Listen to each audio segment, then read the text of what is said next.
So then the other topic, which I've this was a project. It's a qualitative research project on another aspect of Vedic culture with which you're all familiar, especially today, because it's Ekadasi. So this is the angle I took on this was, okay, Prabhupada brought this culture and he disseminated this culture. He brought people into this culture that he brought, and they started practicing it. And so you have devotees in the Hare Krishna movement, and Ekadasi is one aspect of that culture.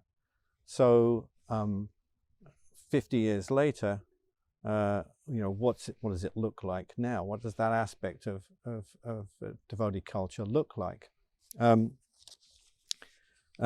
So this project, I found it was kind of really fun to do, actually, and I started off by kind of trying to kind of get to how did Prabhupada first introduce Ekadasi. Prabhupada actually, I had the realization when I was kind of looking into this, was that Prabhupada actually he being a pure devotee and a living example of Vedic culture brought to us through Gaudiya Vaishnava culture, he simply gave himself, actually, right? Because that culture was embodied in Prabhupada. So when he came to New York, of course he was following Ekadasi. I found out that Prabhupada, even when he was on his own in New York, was following Ekadasi, because you can read in his diary, his New York diary, there are entries where observed Ekadasi today, even sometimes with those early people who he would have contact with and give from his lectures. And so it's no surprise that he passed that on to the devotees. Even in 26 Second Avenue, the devotees were observing Ekadasi in a very simple way. So where does it come from? My question was, where did it come from? First of all, I wondered how Prabhupada knew when it was Ekadasi, and I spoke to Gargamuni Prabhu, and he said that Prabhupada used to get copies of this Bengali Vaishnava magazine sent to him by one of his godbrothers. It was a magazine that Prabhupada used, actually, back in the 50s. Prabhupada was responsible for publishing it, actually. And the name of it escapes me. But anyway, so that's how Prabhupada was getting the right dates and so on. But I wondered, why is it that we, this part of that culture has come to us? Where does it come from in the first place? Well, it comes from the Vedic scriptures. There's a whole load of stuff about Ekadasi in the Puranas, and so Lord Chaitanya, of course, there are pastimes with Lord Chaitanya and to do with Ekadasi. And Lord Chaitanya observed Ekadasi, and Lord Chaitanya included observance of Ekadasi in this list of 10 preliminary activities in devotional service. Now this list, it's number 9. It's number 9 in this list of 10, and he gives this is in his teachings to Sanatana Goswami, and then that and why is he telling Sanatana Goswami that? Because he wants him to write about it and put it in his books about devotional service that he's going to write for the devotees. And then Jiva Goswami also then writes about it, and Rupa Goswami summarizes it, and it ends up in the Bhakti-rasamrita Sindhu.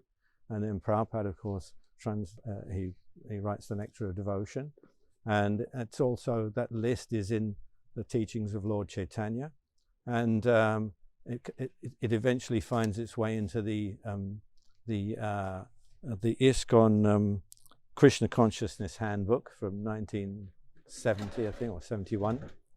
Mahendra Prabhu, can you remember the date of that book? I can't remember. It's 70 or 71.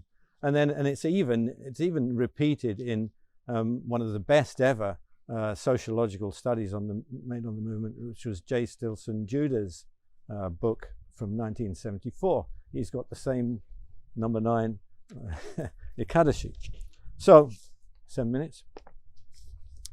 So anyway, that's where it came from. So this is something that's kind of deeply embedded in Vedic cultures, and of course, no surprise that it's a pan-Indian festival, if you like, or observance, and it's also been brought to the West with the Hindu diaspora. So I was surprised when I found that there's very little academic literature on the topic of the observance of Ekadasi. You can find so many papers, so many studies that have been done on Ramadan, for example, but very, very few on Ekadasi. And those studies that there are, those that I could find, say that it's something that the observance of Ekadasi is kind of dwindling in India. It's there in the Hindu diaspora, but it's not. It's some people follow it, but lots of people don't. But it's still there. So then I was looking at okay, what's it like amongst the devotees? What do the devotees understand about Ekadasi? What do they do for Ekadasi? And who's following Ekadasi, and so on. So I used a questionnaire, an online questionnaire, and it had some kind of basic questions to get a bit of background about who it was who was answering the questionnaire, and but then some nice open-ended short answer questions where I could kind of get a little bit more detail, and then to supplement that. Then I did a series of interviews with different devotees representing kind of different parts of the devotee community. I interviewed a couple of Prabhupada disciples. I interviewed some second generation, like children of Prabhupada disciples, and some other devotees who were not Prabhupada disciples, but were first generation devotees themselves. So overall, let me see. I mean, there's lots of things I could. How much time have I got? Have I used up? A couple of minutes more. Okay. So anyway, it was very interesting.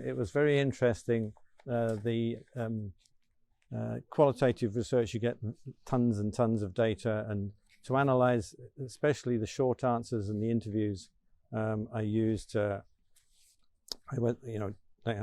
Everything had to be typed out from the interviews. You use coding, and then you count the number of times. A code is for, okay, they mentioned that, and then they mentioned it again, and they mentioned it again. This person's mentioned it. So I counted up how many times different things were mentioned in these answers, and found that there's no surprise, a great variation in the way that devotees observe Ekadasi, and to the extent to which they observe Ekadasi, their understanding of what Ekadasi is, and so that's all in the write-up of this particular investigation. The bottom line, though, was that some devotees really love Ekadasi. Prabhupada gave a very basic level of Ekadasi observance for us to follow. But he also, to certain devotees, like for example Yadurani or Tamal Krishna Maharaj,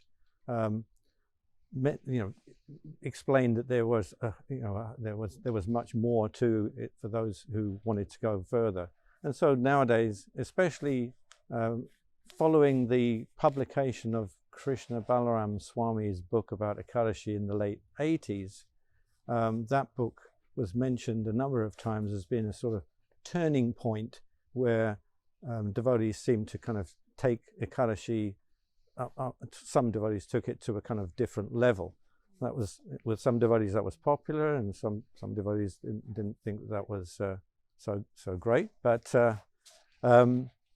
the bottom line is that nowadays there are devotees who kind of do full Nirjala Ekadashis, stay up all night chanting like Lord Chaitanya did and they follow Ekadashi also by preparing the day before and the day after, and there are devotees to whom it's not really very important, and there's everywhere in between. From an anthropological point of view, though, wrap it up already. Okay, from an anthropological point of view, one might consider actually that there's this. If Prabhupada, the devotees at one time would have been at least strictly following the version of Ekadashi that Prabhupada gave for general purposes, but over time perhaps this has eroded somewhat. So perhaps, not perhaps actually, what it looks like is that the devotees have been subjected to that acculturation pressure as they become much more in contact with the non-devotee community, so that has affected their following of Ekadashi and other aspects of the Vaishnava culture. Okay, I'm done.